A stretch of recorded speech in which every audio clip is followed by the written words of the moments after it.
Hello everyone, this is Defense Politics Asia, and this is the SITREP for the day of 562 to 563 for the 8th to the 9th of September. Oh yeah, I need to draw the arrow, and I just want to highlight that these past few days has been doing 2 days and then one SITREP, 2 days one SITREP. That's not actually the plan. I just happen to be not well, so not feeling well, and just scheduling issues. But the good thing about putting the SITREP behind paywall is that I don't need to worry and rush or worry about the timing of the SITREP recording and publishing of the video, because algorithm issues really makes things really very troublesome. And so yeah, so anyway, there is airstrike again, this time around northeast of the Snake Island. The Ukrainian forces wanted to land on Crimea again. Again, they're going to hit over here. Oops, too tiny. They're going to hit over here and land here again. This time around, they got detected again. And it looks like the detection is getting further and further away. Previously was here, then here. Now we are getting nearer, further away from Crimea.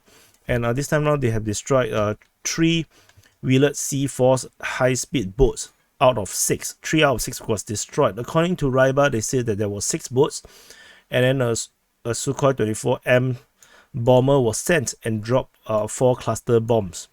So as a result, they got destroyed. Southeast of Zatoka. Oh, so it's actually here. Southeast. So it's actually here. So northeast, southeast. So it's around this area here. So actually, I should move this icon. Yeah. So so this happened, and yeah, not exactly. I'm not fully sure what is the Ukrainian plan to land here, and what are they gonna do? Like, how much can they do? With just 6 boats of soldiers. Moving into the Kherson front, there is amphibious operations as well. This time around, they sent reinforcement, around 12 persons on 2 different boats. So half of them landed here, half of them landed here, and they now continue to hold this small little beachhead over in the southern shore of the Dnipro River. It's very small force. I'm not exactly sure how much they're going to do over here. Again, Ukraine are doing a lot of things that I don't really understand. We will need more time before we can fully understand what they're trying to do. We move into the Zaporizhia front.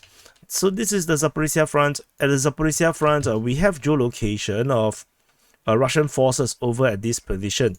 There is this major entrenchment, Russian major entrenchment around this area north of Zarybyanki, and the Ukrainian forces were trying to raid it, failed, and or shelled it. So basically, this confirms that the Russians still have very strong position over at Zarybyanki in the Kayamsky sector.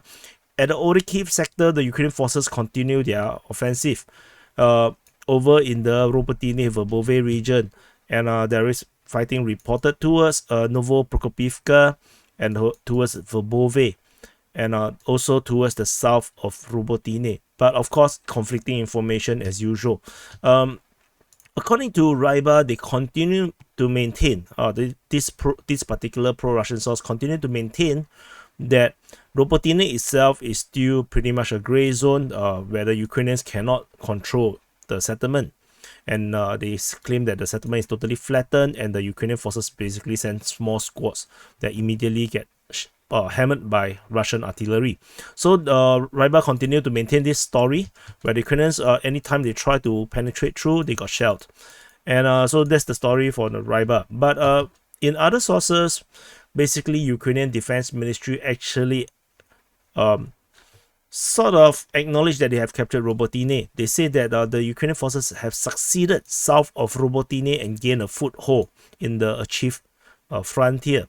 So this is actually the first time the Ukrainian Defense Ministry actually acknowledged that they have succeeded or captured Robotyne, or in the southern part of Robotyne.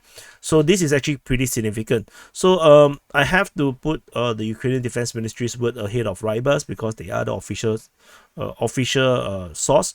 and it looks most likely that the Ukrainian forces did indeed go towards the south of Robotine by now. Deep State UA also maintained that the fighting is now south of Robotine, so all these are contradicting to what Rybar is saying. And as you can see, the next day on the 9th of September, Ukrainian Defense Ministry continued to report about fighting success in the south of Robotine. So they continue to maintain that. So they continue to maintain that the Ukrainians are pushing south towards Novoprokopivka, and this is something to note. The Ukrainian Defense Ministry also mentioned about Russian forces counterattacking using airborne troops to try to restore lost positions, and so there is also reported Russian offensive in this area here. Rybar simply said about their in their one is just simply the attacking or shelling of or fire control over Ukrainians within Robotine. So let's see how this goes. Very, very interesting. So I'm going to put this, I already reported this, I need to put this to the correct color. And there is fighting reported towards Novoprokopivka. According to Rybar, they say that there is Ukrainian attacks in the northeast of Novoprokopivka, from the east of Robotine to the northeast of Novoprokopivka, which means that most likely that the Ukrainian forces are doing a pretty big offensive in this direction, in this way, and fighting is still ongoing. However, the Ukrainians may not even be anywhere here near here. The reason being, geolocations, we have so many of them. From Dnipro OSINT, which is the pro-Ukrainian source, to Z Archive, which is the pro-Russian source, and I think we have mainly these few. Z Archive have so many geolocations, so it's pretty useful, and so you can see that the geolocation of Ukrainian forces mainly resides around this area. If you draw a circle around it, and most of this this area here, the Ukrainian forces is walking calmly, and but when it comes to this area, they are actually fighting actively, and by this area they're getting killed pretty badly. So from this area, they have soldiers coming out from foxholes, flying RPG, and then hiding, going back to the foxholes. So which means that the Russian forces, there's a very good chance that they are still holding a pretty good positions around this geolocated region, and they are still constantly fighting each other, firing at each other. This is probably what is still currently happening. So so it's something pretty important to note. And over at this Verbove region, there is fighting reported towards Verbove. According to Rybar, they say that the Ukrainians continue to send infantry assaults towards Verbove. Deep State UA also mentioned about the fighting west of Robotine and near Verbove. By the 9th of September, the 82nd Airborne and the 46th Infantry continue their infantry assault, but also have no results due to artillery. And the geolocation also shows that the Ukrainian forces is pretty much still in the outskirts. Previously, they have managed to break through. We do have geolocation of that, but it seems like it's still pretty much around this area here. Particularly this one. This is the geolocation of the Challenger 2 tank. We all saw this famous image of the Challenger 2 getting destroyed.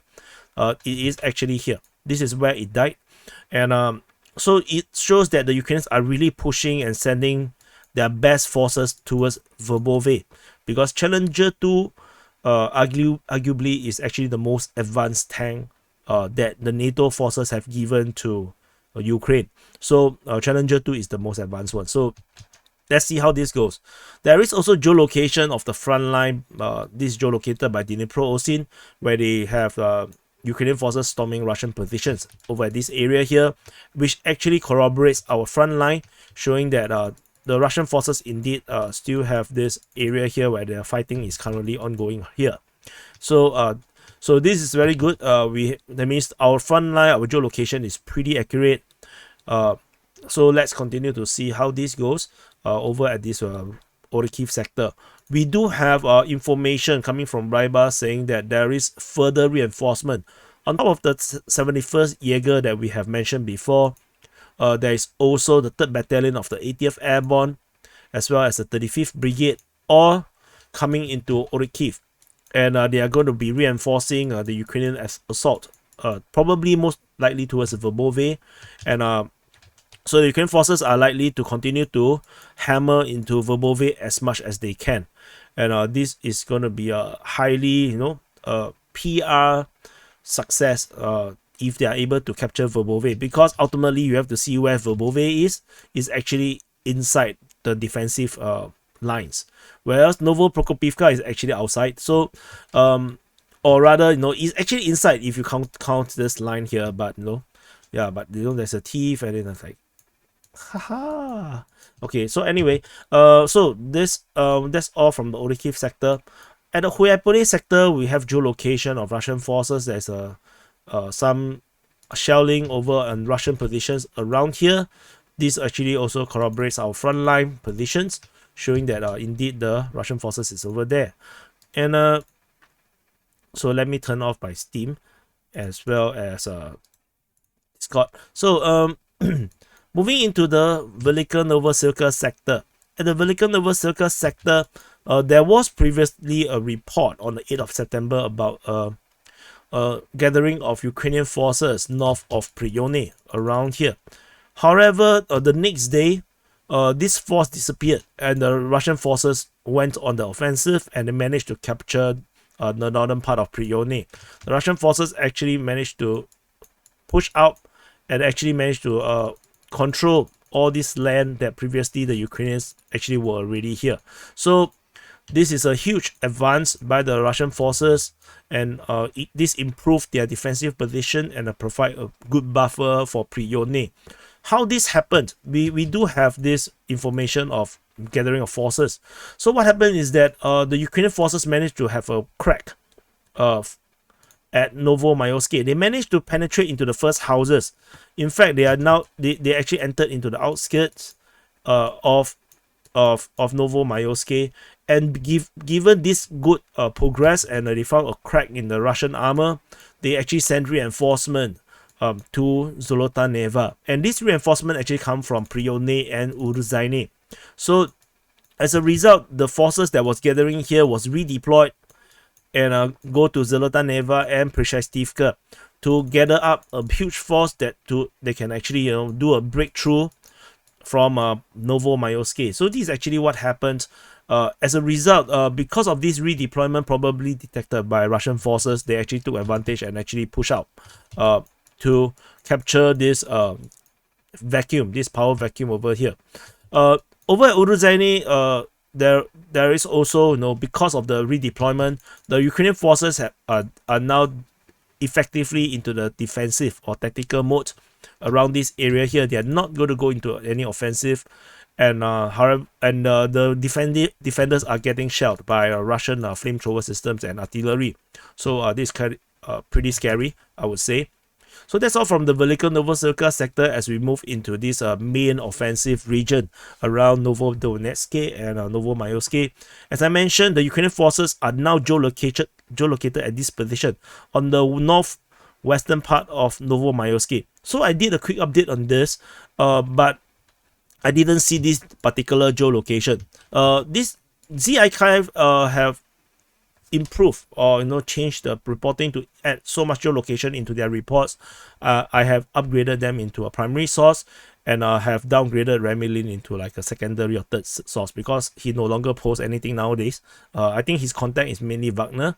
With the Wagner out of the picture, he basically got nothing to do. So Z Archive, so in the future I'm going to be more attentive to what Z Archive is posting. They are like the Dnipro OSIN for me, for the Russian side. And there is fighting reported at Novomayoske, as reported by Ryba. They mentioned about them crossing the river. So, and this is also reported by Surya Map. So the Ukrainian forces are now slowly breaking into Novomayoske, and this is going to be pretty critical. And the Russian forces have to hold this position, or it will actually compromise the other parts of the front line. And of course, this is why the Ukrainians are gathering all these forces around here, because they want to double down and break through this area here. the Russians actually reacted by shelling using flamethrower systems. Did not work out. Russian Defense Ministry simply mentioned about the fighting near Prashestivka, which is weird, and kind of like ignoring the fact that the fighting is actually very close to Novomayoske. Similarly, the Ukrainian Defense Ministry also mentioned Prashestivka instead of Novomayoske. So perhaps this change in the tactical situation might happen within a single day, because all the reports doesn't seem to reflect this from the official sources. At Novodonetsk is a bit different. The Ukrainians have not have a breakthrough. According to the information from Ryba, they say that the Ukrainian forces are attacking in multiple directions. They are attacking in this direction, here, and here. So, and however, multiple attempts have not really borne any results. The Russian Marines continue to hold the position at Novodonetsk successfully. However, what we do have a change in terms of the front line is actually we have a geolocation of Ukrainian forces at this position, where a Ukrainian tank got landset by, not tank, MBTF. I don't think it's called a tank, but anyway, they call it a tank in the translation. So the Ukrainian equipment got landset over this area here.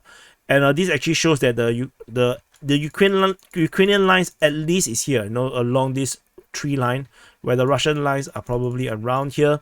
So this actually actually cleans up our entire front line around the Novodonetsk region, which is actually very, very good. So this situation is likely to continue, this fighting over in the eastern part of Velika Novosilka sector. I think this is going to continue to be the hottest place now. And moving on to the rest of the Donetsk front, we have fighting reported at Novomikhailivka. And according to the Ukrainian Defense Ministry, on the 8th of September, it was not reported on the 9th. In terms of Marinka, we have fighting reported at Marinka. Ukrainian Defense Ministry reported about this.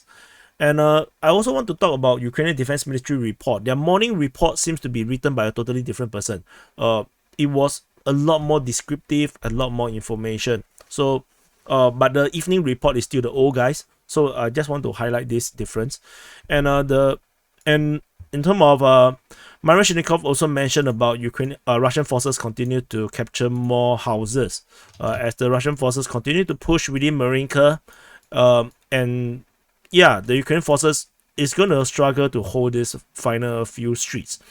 And moving on, we have fighting reported at Krasnohorivka, according to the Ukrainian Defense Ministry, on the 8th of September.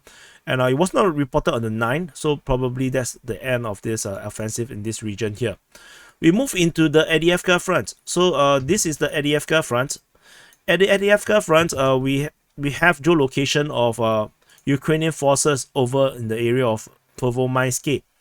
This is by Z Archive showing Russian artillery working on Ukrainian forces at this position, which actually shows that the Ukrainian forces probably have made some progress within Pervomaiske, or the Russians may have withdrawn in certain part of this town. And this actually cleans up our front line a little bit, which is actually shows that the Russians do not have much capture around this area here. There's no more fighting reported at Nevelsky, interestingly. Over at the southwestern part of Avdiivka, the Ukrainians continue to be attacking Opitne, and the pressure is now very close to Opitne. They are just on the outskirts. They are just here. The Ukrainian forces continue to make progress, according to the reports coming from Surya Maps, showing the advance. Deep State UA and Marashnikov also mentioned about this fighting over at Opitne. Interestingly, this action, this fighting over here is totally ignored by pro-Russian sources. I haven't seen any pro-Russian sources talking about this. Ukrainian Defense Ministry continued to talk about Russians attacking in the Avdiivka region. Pretty much we can ignore this. And there is fighting reported at Vasily on the 8th of September, according to the Russian Defense Ministry, showing that the Ukrainians are still attacking in this area here. Probably very limited attack, so nothing to really shout about. And there is also fighting reported towards Novo-Kalinove, according to the Ukrainian Defense Ministry, on the 8th of September. Similarly, was not reported on the 9th, so we can actually just ignore this. So that's all from the Avdiivka front. We move into the Bakhmut front. At the southern part of the Bakhmut front, we have Ukrainians continue their Bakhmut offensive with particular success over in Klishevka region, Andriivka, and in the southern part of Andriivka. At Kurdyumivka region, there is fighting reported at Kurdyumivka, according to Rybar. On the 8th of September, the Ukrainian Defense Ministry continued to project their offensive on the Russians. Over in the south of Andriivka, we have Rybar, the pro-Russian source, corroborating Surya Maps reports as well as the mapping from Deep State, showing that the Ukrainian forces have a lot of success south of Andriivka as they start to fight for the railway line in the south of Andriivka. So the Russian forces is getting pushed back constantly in this region here. Over at the Andriivka region, there is fighting reported at Andriivka on the 8th to the 9th. Rybar continued to report that the situation here becomes very confusing. And Deep State UA talked about fighting at Andriivka. Rybar also reported fighting, saying that the Ukrainian forces have reached the railway lines. Ukrainian Defense Ministry continue to do their projections, saying they are offensive as Russians. However, Rybar and Surya Maps reported that the Russian forces have withdrawn out of Andriivka. They have got out of Andriivka, and this I have declared it as captured by Ukrainian forces. However, Surya Maps did say that the Ukrainian forces have not entered into Andriivka just yet. They are probably still outside with the Russian wrong color. It's still outside with the Russian forces simply withdrawing from the town. I think it's just a matter of time. But given that they withdraw and the tide of war, I've simply just prematurely declared it as captured by the Ukrainian forces. At Klishevka itself, Ukrainian forces continue their offensive. Deep State UA continued to report the pushing out of Russian forces out of the town. Ukrainian Defense Ministry also acknowledged the success in Klishevka. However, they also mentioned about the Russian counterattack within Klishevka itself. Rybar also mentioned about Russian forces trying to counterattack. And this continued to be reported from the 8th to the 9th, with the Russians trying their best to push back the Ukrainian forces as the Ukrainian forces continue to make progress. In the last report from Rybar, they mentioned about the distance from the Russian forces to the railway line was only 400 meters, which is actually very, very near. So if you look from the railway line, 400 meters is merely here. This is around 400 meters. So this Ukrainian mapping is actually very accurate. And the Ukrainian forces are continue to be pushing, and the Russian forces is probably going to lose the town within a week or even a few days.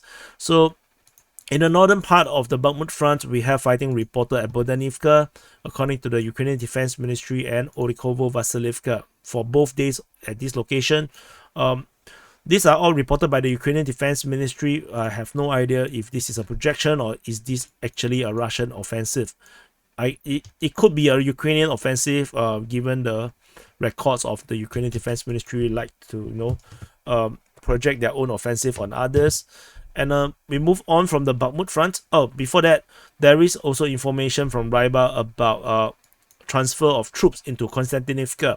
So if there is a continued growing reinforcement at Konstantinivka, which means that we are going to see even more reinforcement or expansion of the Ukrainian forces in the southern part of Bakhmut to break through the Russian lines. So this is definitely going to continue very fiercely, and the Russians are going to have to brace for it.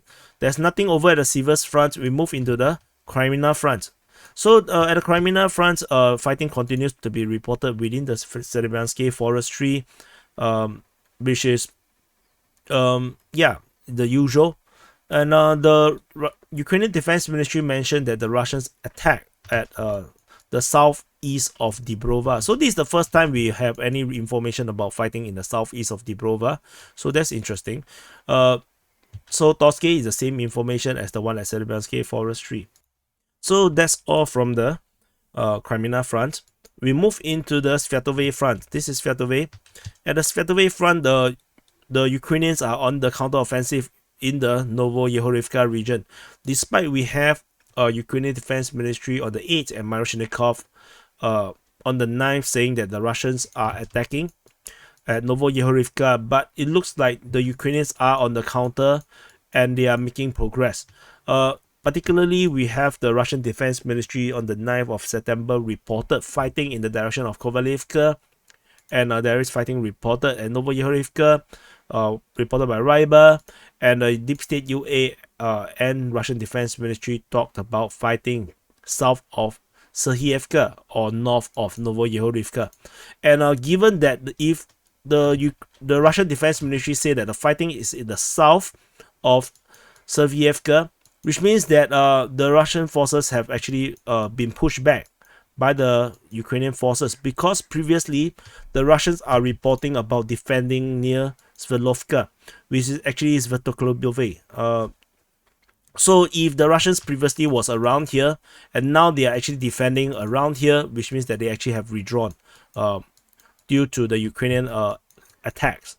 So the Ukrainians are having success even in the only part where the Russians are actually pushing.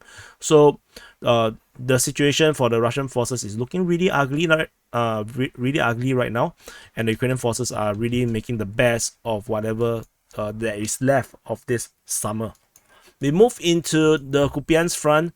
At the Kupiansk front, we have reported fighting at Berestove, according to the Ukrainian Defense Ministry, and there's fighting reported at Sinkivka. This is a restart of the Russian Kupiansk offensive, but this time round, we only have reports of fighting at Sinkivka, according to Miroshnikov and Ukrainian Defense Ministry. However, the Ukrainian Defense Ministry only mentioned about fighting on the 8th. They did not mention the fighting on the 9th. And only Miroshnikov mentioned about it. They say the pressure is very powerful from the Russians, but no one else is talking about it. So maybe the information from Miroshnikov is late, and probably the Russians have actually give up. They are no longer pushing.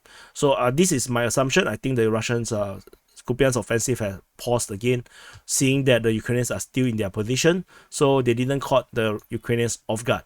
So and that's all for the SITREP for the day of 562 to 563 for the 8th to the 9th of September. So some conclusions. I still cannot understand why the Ukrainians want to land here.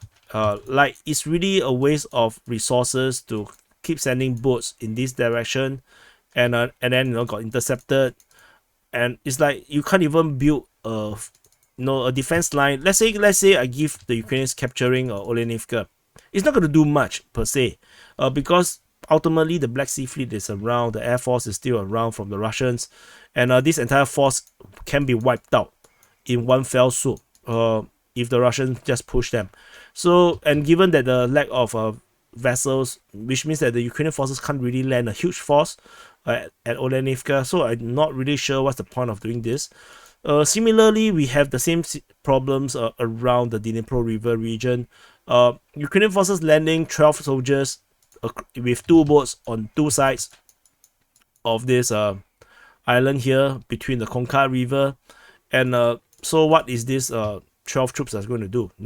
Set up a new village?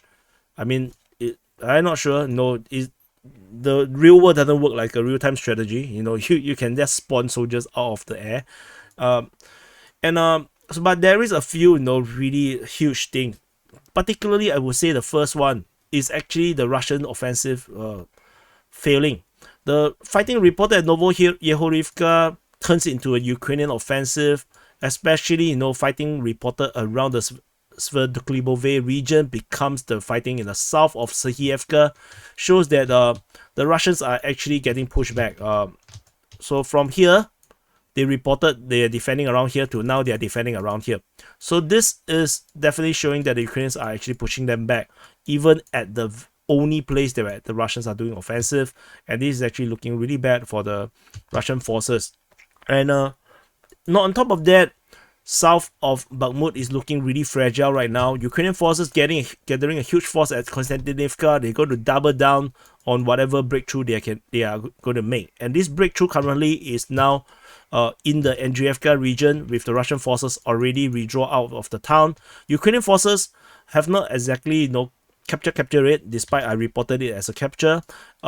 But it looks like inevitable, especially if you look at the south of Andriivka, the Ukrainian forces have already reached the railway line, and the Russian forces are currently trying to hold this position. And this position is probably going to be pretty fragile as the Ukrainians going to break through, especially as I mentioned, the forces come from Konstantinivka reinforcing. This is going to create a overload, and the Russians are going to lose this position south of Andriivka, creating an avalanche of breakthroughs if the Russians do not have other prepared positions in the rear, which is what I'm going to be investigating next. And Klishchiivka situation also looking really bad, with the Russians, pro-Russian sources talking about their line is just 400 meters away from the railway line around here. And this is actually a very, very small ground left for the Ukrainians to push. And I think Klishchiivka will be lost very, very, very soon. So this is a situation in the South Bakhmut. The other major place is the fighting over at Opitne. The Ukrainian forces probably surprised the Russians with this attack towards Opitne, and the Russians are now trapped into this town, as the Ukrainian forces have already reached the outskirts in their push towards Opitne. This fighting only started from the 7th, so within 3 days the Ukrainian forces have actually progressed quite a bit. When the Russian Defense Ministry only mentioned previously the fighting was at Khimik, which is here. So from Khimik to Opitne, this looks really bad. And the other part I would say is this massive crack in the armor over at Novomayoske, with geolocation of Ukrainian forces at this position showing that the Ukrainian forces have actually entered into the northwestern part of Novomayoske. And we also have information that they have breakthrough into the northeast. So this is it looks from a strategy picture, it looks really big. And with redeployment of Ukrainian forces at Zolotaneva and Preshestivka from Uruzhaine and Prione region, they're going to double down and triple down and break through Novomayoske, and this is going to threaten Kermanchai, Yevhenivka, and Shevchenko, as the Ukrainian forces will be able to break through in this manner. So, and then Novodonetsk will have to be abandoned. Shevchenko will have to be abandoned if the Ukrainians just go to the rear to hit Yehorivka, and then Pelivka will be in deep danger. So this breakthrough over at Novomayoske, if it managed to become a breakthrough, will become a very significant strategically speaking. And however, with the redeployment also allow the Russians to secure Prione. But to be honest, when you compare Novomayoske and Prione, Novomayoske is a way more strategically important town for the Ukrainians to capture. And then also we come to the hottest front, or the most exciting front for the Ukrainians over at the Orikhiv sector in the Robotine, Vobove region. As I mentioned during the SITREP, all these geolocations shows that the Ukrainian forces are around this area here. And this actually, so let me zoom in a bit. So it's around this area here. This is probably where the Ukrainians are, and this might suggest that the Russian forces actually have the front line around like this. And given that the geolocation, the videos showing for this part, this field are actually all heavy fighting. So it given that I think this particular one is a Ukrainian soldier firing an RPG, the Russians must be very, very close by. So the front line might actually look really tight here, and then the fighting is very heavy as the Ukrainians try to do this salient out. And so the front line might actually look more like this in reality, I just want to say. And this bulge here is going to be really, really hard to maintain. So but we shall continue to monitor, and we shall see. Ukrainian forces over this position is pretty relaxed, which means the front line is probably a bit further away, and so the situation over at Prokopivka is definitely nowhere close to the critical crisis kind of thing that you'll probably read on pro-Ukrainian sources on Twitter. Is not that much of a crisis just yet. Rybar continued to maintain that Robotine is a gray zone with fire control over the village. Ukrainians cannot break through. However, the Ukrainian Defense Ministry actually reported success in the south of Robotine, and they continue to say success in the south of Robotine. So I will overwrite Rybar and say that the Ukrainians are indeed in the south of Robotine, most likely. Most likely that's the case, because ultimately the Ukrainian Defense Ministry is the more credible source, because they are the official source as compared to Rybar, which is the old scene. So we shall continue to monitor how this goes in this situation here. There is no clear indication of Ukrainian forces capturing these two entrenchments. So I will still maintain that these two entrenchments is where the line is, where the Russians are having control.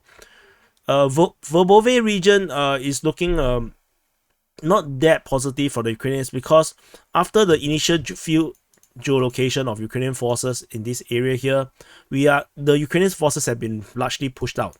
It seems to me, because the only geolocation that we have is actually at this position, from Z Archive, the pro-Russian source, showing that they are here, and so there could be a possibility that this is just a raid, and they try to push as fast as they can, and then they got destroyed.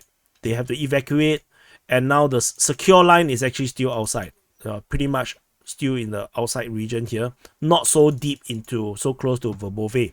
This is most likely the case. And the famous I just want to highlight for those people who are not subscribed to YouTube membership or Patreon or Coffee, the famous Challenger 2 tank that was destroyed is actually geolocated at this very position, just northwest of Verbove. So it's actually here, around this area here. And what is the significance?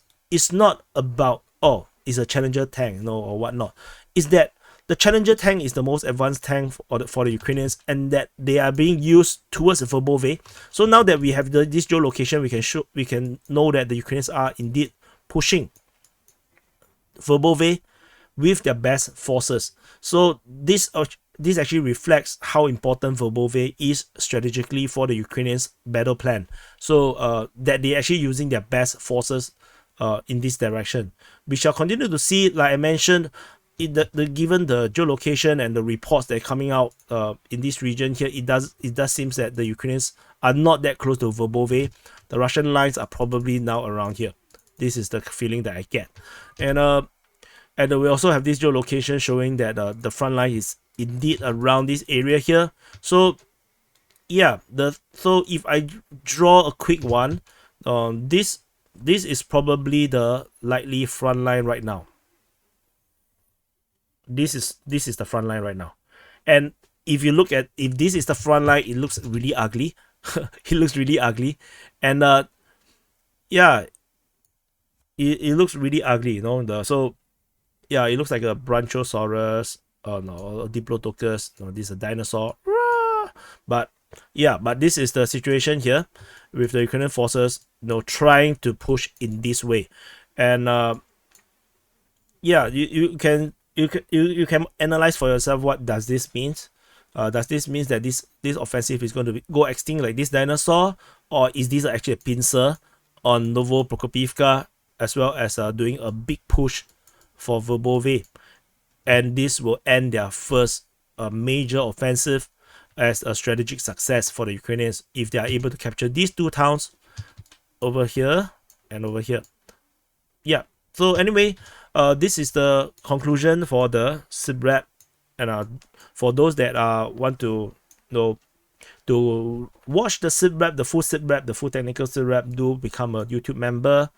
You can be the member on the main channel or the DPA War channel. Both will have access to the SITREP, or you can be a supporting member on Patreon, Coffee, or Boosty. All these will have, as well as locals. If you are a paying member on locals, similarly you will have access to this SITREP. And so join the DPA army, become a sergeant, an officer, or a general.